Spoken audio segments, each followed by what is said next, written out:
எப்பயும் ஒரே மாதிரி ரசம் வச்சு போர் அடிச்சிருச்சுன்னா ஒரு வாட்டி இந்த நண்டு ரசம் ட்ரை பண்ணி பாருங்கள். ஃப்ளேவர்ஸ் ரொம்பவே சூப்பராக இருக்கும். முதல்ல ஒரு மிக்சி ஜாரில் 1 ஸ்பூன் மிளகு, 1.5 ஸ்பூன் சீரகத்தை லைட்டாக பொடிச்சு எடுத்துக்கலாம். இப்போ இது கூட 4லேருந்து 5 சின்ன வெங்காயம், 5 பல்லு பூண்டு, 2 தக்காளி, கொஞ்சமாக கருவேப்பிலை கொத்தமல்லி சேர்த்து கோர்ஸாக அரைச்சி தனியாக வச்சுருங்க. அதே மிக்சி ஜார்லேயே கொஞ்சமாக நண்டோட காலை மட்டும் எடுத்துட்டு அது கூடவே கொஞ்சமாக தண்ணி சேர்த்து ஃபைனாக அரைச்சி ஸ்ட்ரெயின் பண்ணி தனியாக வச்சுருங்க. அடுத்து ஒரு பவுலில் நல்லா திக்காக கரைச்சி வச்சுருக்க 1 கப் அளவு புளித்தண்ணி, நம்ம அரைச்சி வச்சுருக்க அந்த மசாலா கூடவே தேவையான அளவு தண்ணி ஊற்றி கரைச்சி தனியாக வச்சுருங்க.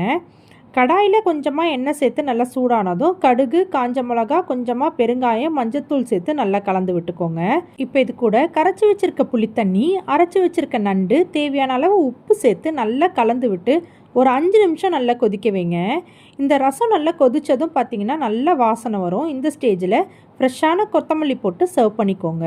ரொம்ப டேஸ்டியான நண்டு ரசம் ரெடி. இது சாதத்தோடவும் ரொம்ப நல்லாயிருக்கும், இல்லை சூப் மாதிரி குடிக்கிறதுக்கும் ரொம்பவே டேஸ்டியாக இருக்கும். கண்டிப்பாக ட்ரை பண்ணி பாருங்கள். நாளைக்கு வேறு ஒரு ரெசிபியோட பார்க்கலாம்.